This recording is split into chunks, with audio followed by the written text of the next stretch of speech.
Aqui é o professor Marlon Meira para nossa aula número 6 do nosso curso da EBD, Breve Introdução à Educação Cristã Clássica. Essa nossa aula número 6 hoje se chama Uma Breve História da Educação Clássica, continuação, já que a gente havia começado esse trechinho aqui da breve história na aula passada. Ainda haverá uma outra parte ainda sobre essa história para a gente ver na próxima aula. E nós vamos começar então essa daqui agora. Hoje nós estamos sem aquele vídeo aqui do lado direito que a gente usa. Vai ficar só essa tela para vocês aí, mas eu acho que é tranquilo, né? Então vamos começar com uma oração. Obrigado, Senhor, porque estamos mais uma vez assistindo a uma aula da Escola Bíblica Dominical. Obrigado pelo conhecimento que o Senhor tem separado para nós. E eu peço ao Senhor, em nome de Jesus, que a gente compreenda e aprenda do Senhor, para que a gente esteja melhor, mais capaz e mais aptos para abençoar as pessoas e glorificar o nome do Senhor. Em nome de Jesus, amém. Ótimo, então vamos lá, pessoal. Talvez a gente pudesse dar uma olhada aqui, que na aula passada a gente fez um apanhado geral de todo o período, inclusive a gente chegou até posterior à Revolução Francesa, a gente chegou à modernidade e aquilo que a gente chama de educação progressista ou educação moderna, certo? Hoje a gente volta com um pouco mais de detalhes, na verdade no mesmo panorama, mas com um pouco mais de detalhes, começando lá na educação grega mais uma vez. Então os gregos, eles criaram certos conceitos para nós, que nós temos até, quer dizer, para nós não, criaram para eles, né? Mas que foram legados, que foram deixados por eles e que a gente acabou herdando. Só para citar um exemplo, a democracia, né? Eu me lembro que quando eu fazia faculdade de História, nós lemos lá um texto que, se eu não me engano, o título dele era Por que os gregos, ou uma coisa assim, né? Por que a Grécia?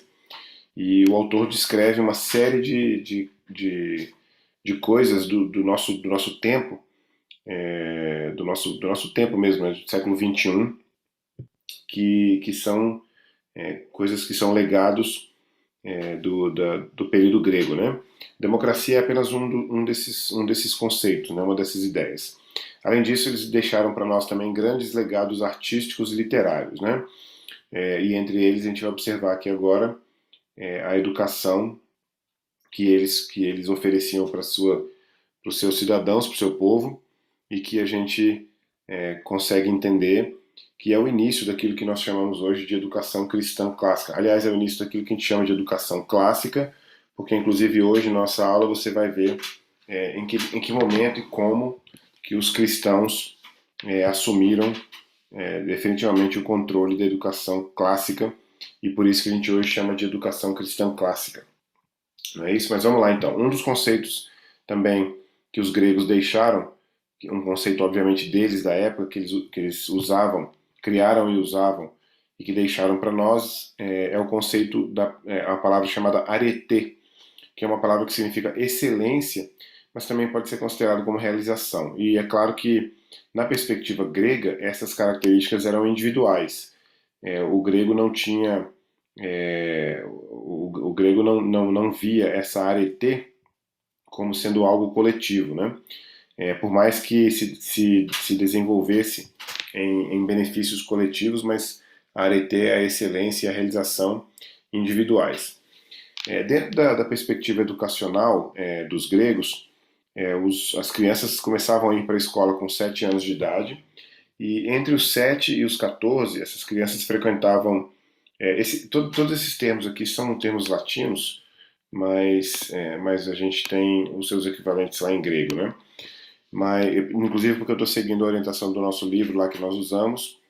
E aliás, eu quero já lembrar você que aqui abaixo na descrição desse vídeo há o link para o texto dessa aula de hoje, né? Então, dos 7 aos 14 anos, as crianças frequentavam a palestra onde eles aprendiam a lutar, entre outros aprendizados que levavam em consideração a saúde física, o corpo, né, o treinamento do corpo mesmo.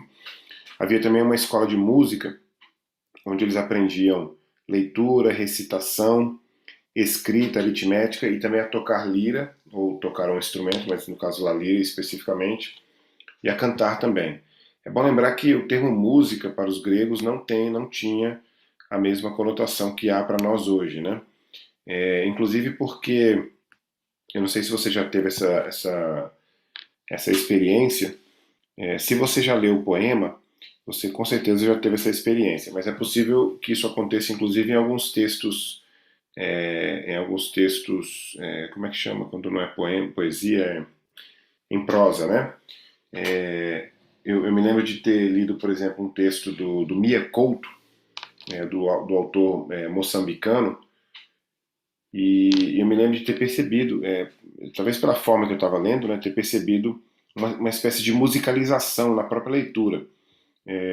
Claro que não havia, né, nenhuma melodia e tal, mas à medida que você vai lendo, o autor coloca o texto de uma forma tão cuidadosa, e aí sim, aí a palavra tempo é uma palavra musical, né? Que você consegue observar que praticamente o texto é musicado, né? Poesia, sem dúvida, é assim. Poesia ela é cantada, né? Aliás, o Homero, que nós vamos inclusive citar daqui a pouco, era se não me engano, o nome era Bardo. Deixa eu só achar esse nome aqui, porque esse nome é importante. Não sei se era Bardo ou Bardo. Bardo Homero. Não me lembro agora se é isso mesmo.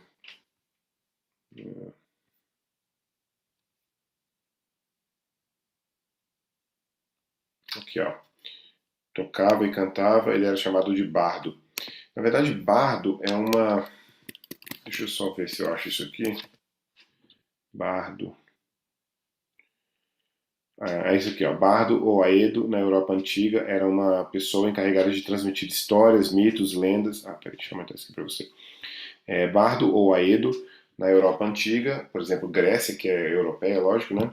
Era uma pessoa encarregada de transmitir histórias, mitos, lendas e poemas de forma oral, cantando as histórias do seu povo em poemas recitados. Por isso que a gente diz que, por isso que a gente diz não, por isso que eu estou mencionando aqui que a música era algo completamente diferente para os gregos, para os latinos posteriormente também, né? Para os romanos, mas a questão aqui é que eles aprendiam a leitura e a recitação. Eu até não falei da recitação ainda, mas a recitação e a própria leitura havia nelas um aspecto musical, né?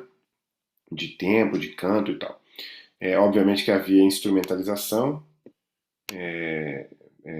havia instrumentos, é claro, como a lira, por exemplo, o canto, e a recitação é interessante porque ela tem um quê de música também, né? Ela é musicada de certa forma, né? Então a escola de música era realmente algo muito mais complexo do que simplesmente uma escola de música hoje em dia em que um aluno aprende, por exemplo, a tocar um instrumento, aprende a ler partitura e tal. E eu estou falando isso porque apesar de você ter escolas de música bastante complexas hoje em dia, como leitura de partitura, teoria musical, instrumento, né? E o canto, os naipes do canto, dos cantos e assim por diante, dos corais, né? Mas aqui havia também a questão da leitura, da escrita, recitação, né? E até a aritmética entrava também nessa escola de música dos gregos, né? O gymnasium, ou ginásio, era onde eles aprendiam luta, boxe, corrida, salto à distância e lançamento de dados, desculpa, de disco. E olha só que toda essa preparação aqui era uma preparação, como você pode observar aqui, tem muito do aspecto físico, era uma preparação também para o militarismo, né? Falo militarismo, para lutas mesmo, para guerra, né? Para combates e conflitos, né? Então havia essa característica também. Dos 15 aos 18 anos eles observavam e participavam da vida pública, inclusive essa própria palavra pública, que é uma palavra que para nós ela tem origem no latim, né? Significa povo, né? A palavra res pública significa coisa do povo. Mas havia essa observação e participação na vida pública, eu até deveria ter colocado aqui vida política.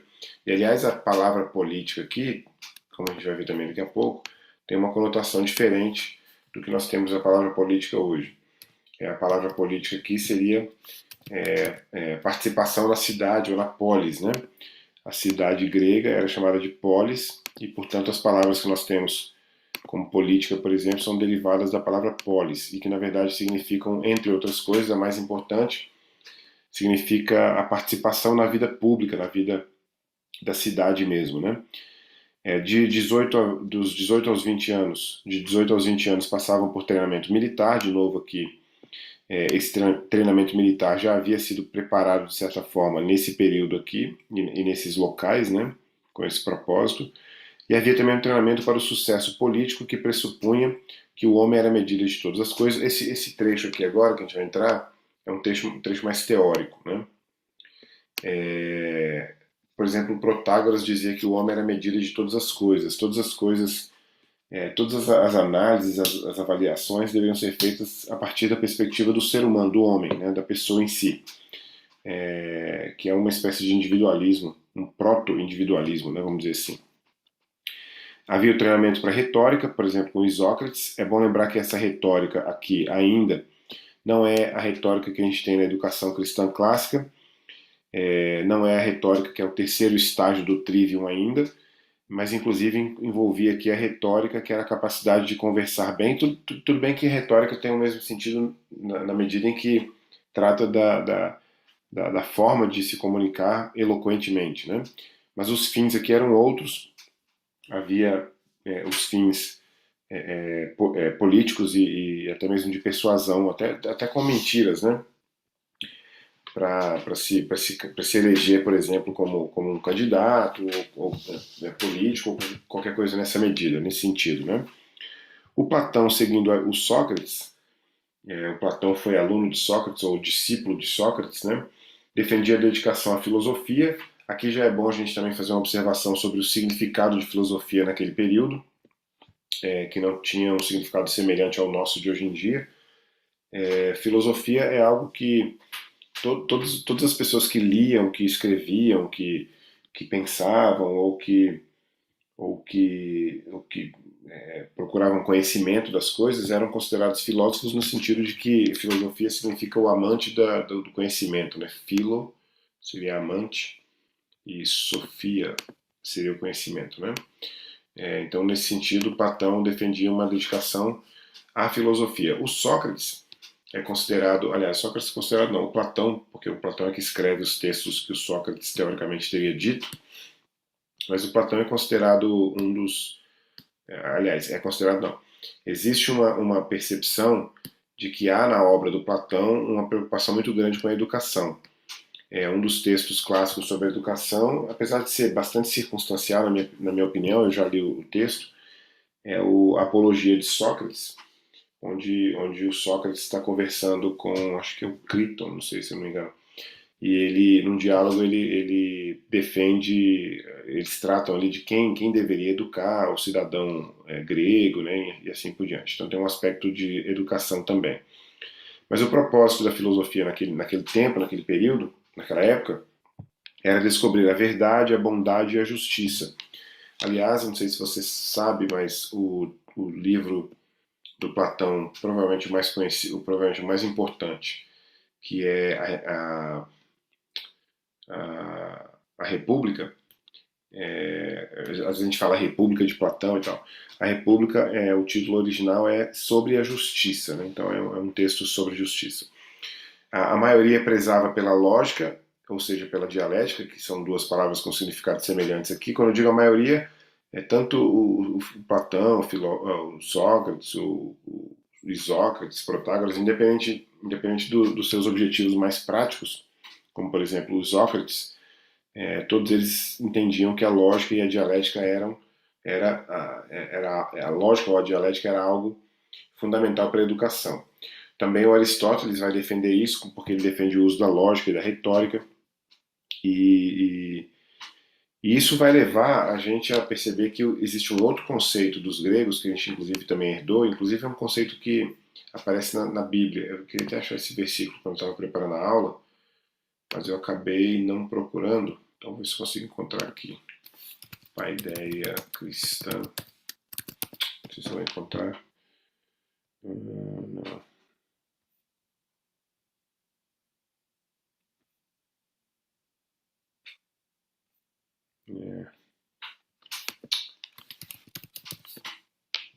É um texto mais ou menos que diz, Paulo Freire, é um texto que dizia,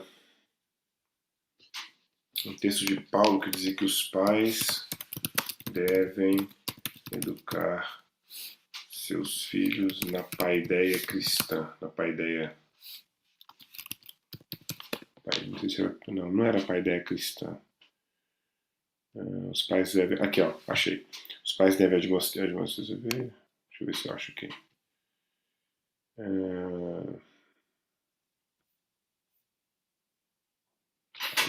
Paideia.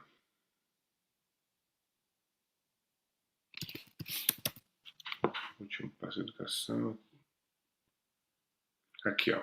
Acho que é esse aqui, Efésios 6:4. Criai-os na disciplina do Senhor. Acho que é na paideia do Senhor, que é o grego original.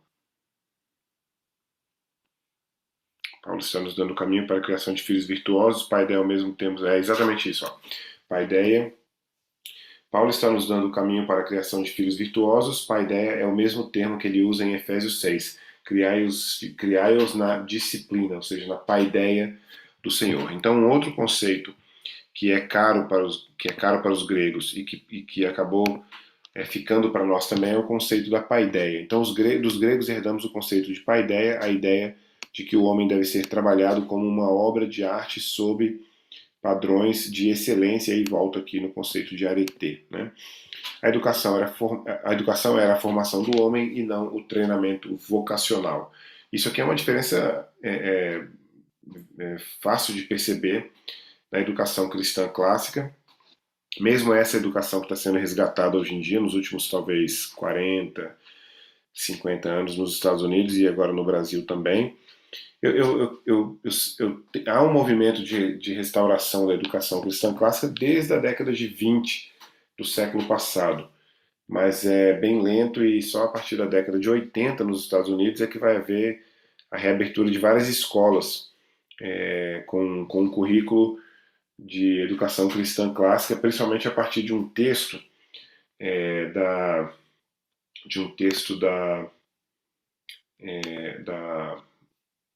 Dorothy Sayers, que é um texto que propõe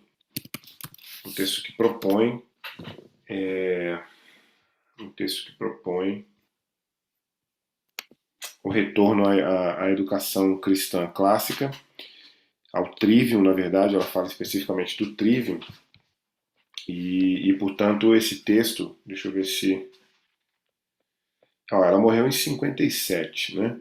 Então se ela morreu em 57, então com certeza ela escreveu no máximo na década de 50.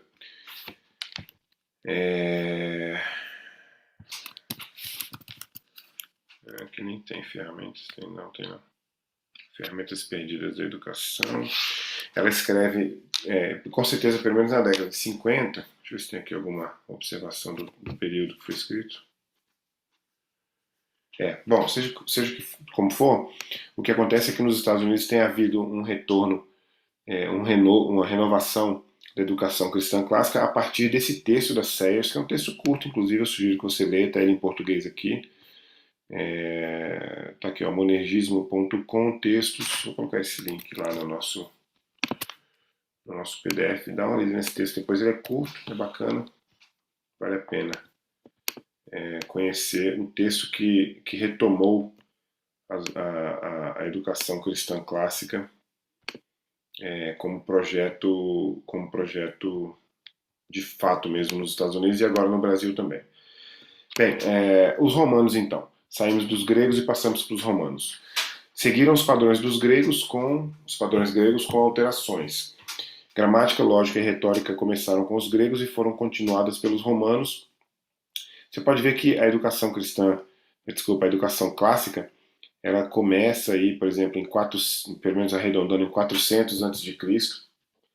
e teria, por exemplo, aí pelo menos 2.400 anos de existência, mas há muitas variações entre esse período todo, né? A gente falou isso em algumas aulas atrás. Então, aos 7 anos iniciavam os estudos com o literator. O literator ia ensinar a criança a ler, a escrever. Posteriormente, o Gramáticos ensinava, que ensinava não apenas a estrutura do latim, mas também literatura e poesia. Porque hoje em dia a gente tem uma ideia, inclusive um dos conceitos de educação cristã clássica que acabou sendo muito modificado com o tempo, é o conceito de gramática, né? Porque a gente tende a pensar, eu, por exemplo, tinha isso em mente com muita força, a tendência de pensar que a palavra gramática tem a ver apenas com a estrutura da frase, né, do texto em si, né? Então, por isso que, inclusive, os alunos, eu, por exemplo, era uma exceção, porque eu era muito bom em português e gostava de estudar português na escola. Mas os alunos não gostam de gramática, não gostam daquelas aulas de análise sintática, né? Mas gramática não é só isso, né? Gramática também é literatura, poesia. Gramática é comunicação em geral. Gramática, na verdade, a gente chama no Trivium a gramática das bases do conhecimento para qualquer coisa. E é claro que no caso da língua, a gramática é a base mesmo para desenvolvimento da língua, né? Mas você pode falar, por exemplo, da gramática da história, né? Aliás, tem um livro agora sendo lançado pelo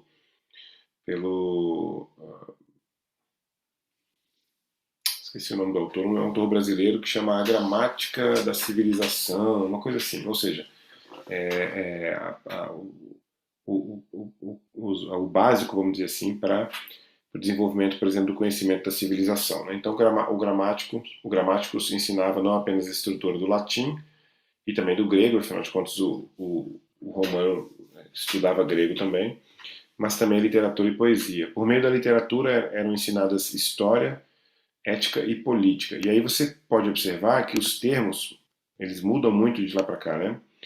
Hoje em dia que eu falo é de 150 anos para cá. O projeto da educação moderna, da educação progressista a fragmentação dos conteúdos, né? Tudo é estudado. Por exemplo, por que você acha que existe uma faculdade para estudar? Por que você acha que existem tantas faculdades de engenharia, né? Engenharia de alimentos até existe. Ou seja, porque a intenção é fragmentar ao máximo o conhecimento e segundo a perspectiva da educação cristã clássica, quanto mais fragmentação, menos associação entre as coisas, né? Então, obviamente, isso não é bom. Então, por meio da literatura, você aprende história, ética, política, né? É como se você tivesse uma matéria na escola chamada literatura e nessa matéria você estudasse história, ética e política, né? Depois, os estudos de escrita em preparação para a retórica. A retórica sempre é aquela ferramenta, né, as ferramentas para o bem falar, né, para falar bem, eloquentemente. Estudavam Homero, por exemplo, a Ilíada e a Odisseia, que era um modelo de excelência para a língua, para a virtude e para a sabedoria. E estudavam também o Virgílio, que é uma espécie de Homero romano, né? Que escreveu esse livro chamado Eneida, que é um livro fundador, um épico, né? Fundador da civilização romana, assim como a Ilíada é um épico fundador da civilização grega, né?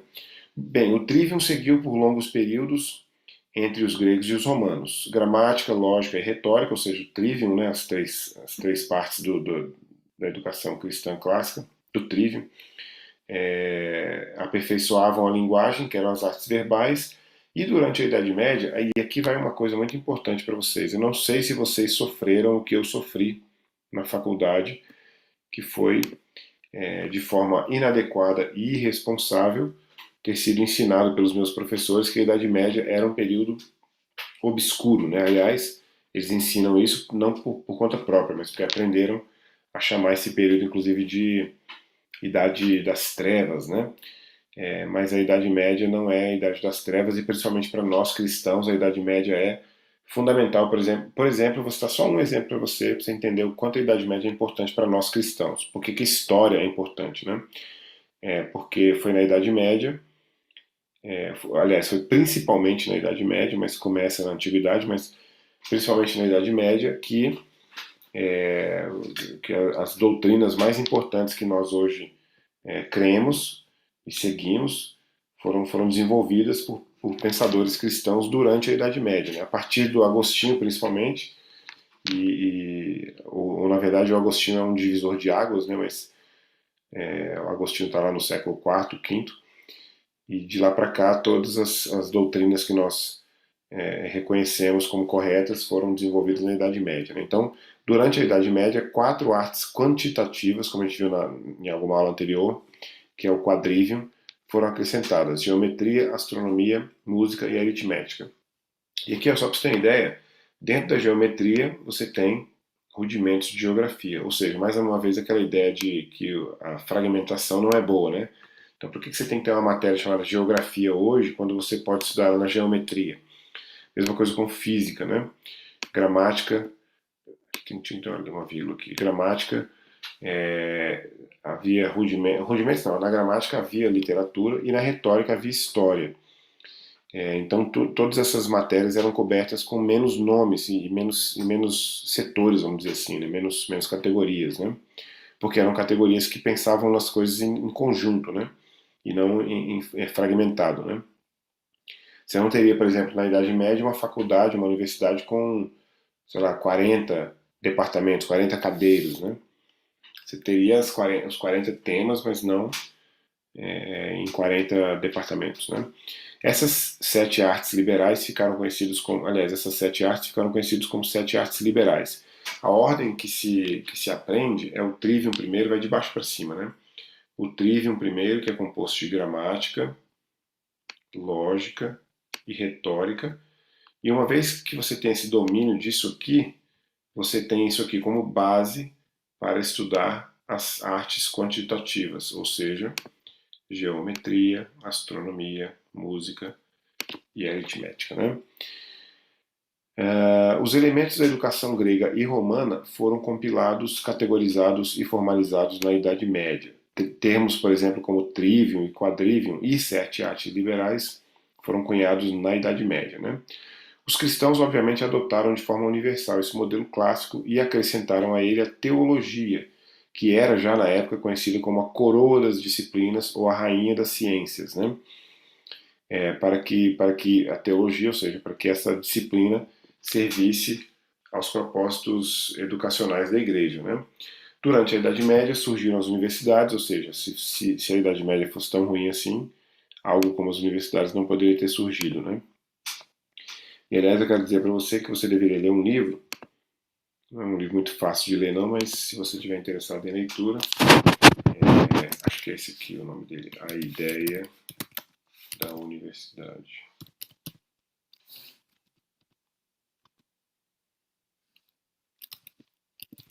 Henry Newman.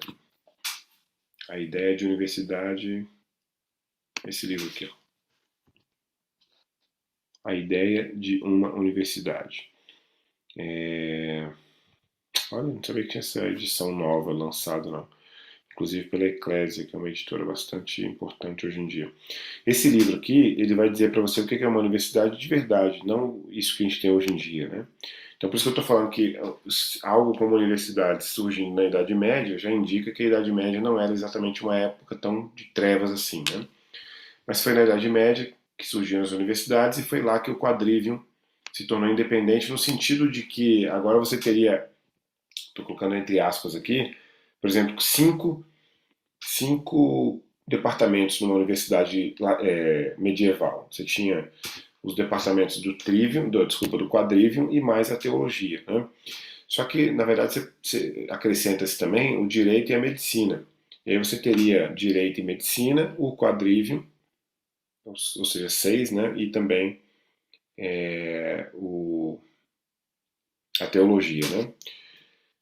Catedrais e mosteiros. Por que eu coloquei isso aqui? Porque o ensino da educação cristã era feito principalmente em catedrais e mosteiros. Aliás, os mosteiros foram redutos, vamos dizer assim, das mentes mais importantes da Idade Média. Vou citar só uma.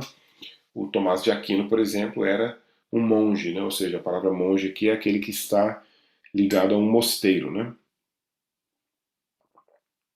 Então, Tomás de Aquino, que é uma figura importante no pensamento cristão, vem dessa tradição, né? Aqui a gente já sai da Idade Média e entra no Renascimento. No Renascimento, manuscritos antigos foram trazidos à luz, saídos dos mosteiros e catedrais. Aqui a ideia é de que os mosteiros e as catedrais acabavam retendo esses textos. Eu não poderia dizer que necessariamente era de propósito, mas de qualquer forma ficavam retidos ali. E foram sendo redescobertos e trazidos à luz, vamos dizer assim, para fora desses mosteiros no período do Renascimento.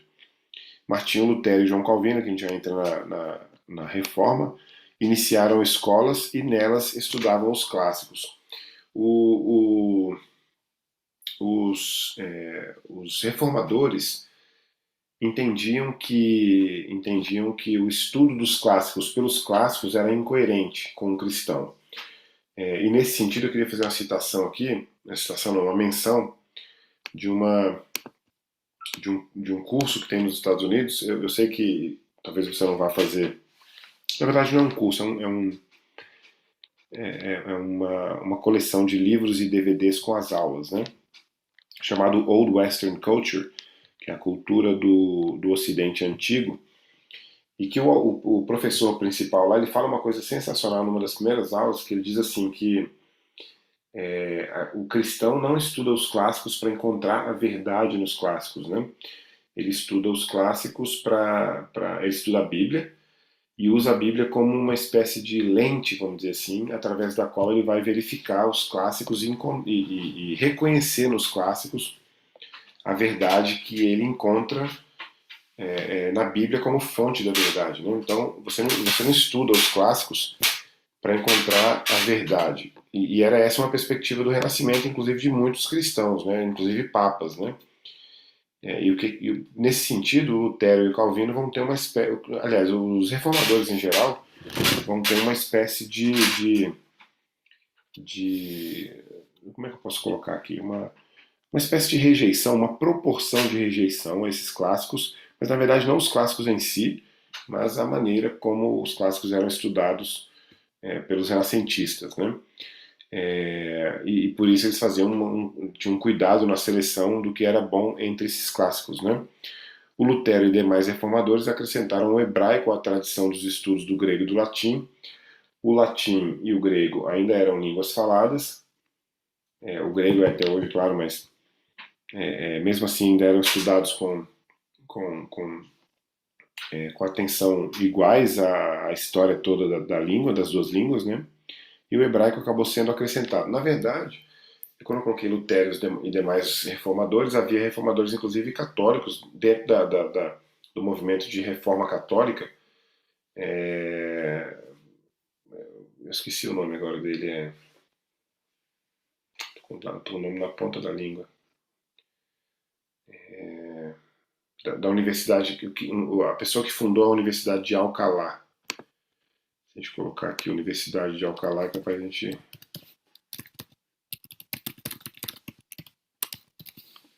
Alguma coisa Cisneros. Foi em espanhol aqui.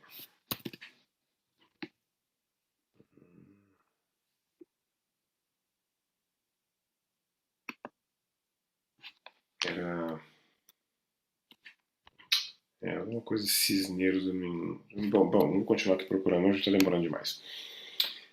Mas ele já acrescentava também o hebraico, inclusive na sua tradução da. Ah, tá, lembrei agora. Complutense.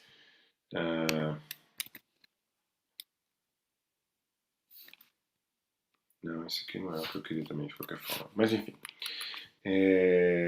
A Bíblia, a tradução da Bíblia Complutense, que era uma Bíblia com acho que oito colunas, com traduções variadas, né, para fazer a comparação. Uma Bíblia de estudo, né? Um dos propósitos dos reformadores era educar a igreja para ler a Bíblia, é claro, né? Apesar do iluminismo, a educação clássica pelo trivium ainda persistia. E até o início do século XX, eu concordo parcialmente apenas aqui com o Christopher Perrin, porque eu gosto de colocar o fim, vamos dizer assim, não tem um fim completo, né? Não tem um desfecho completo, mas eu gosto de colocar uma data simbólica aqui, uma data de marco, né? Para marcar o fim da educação clássica, que é 1850.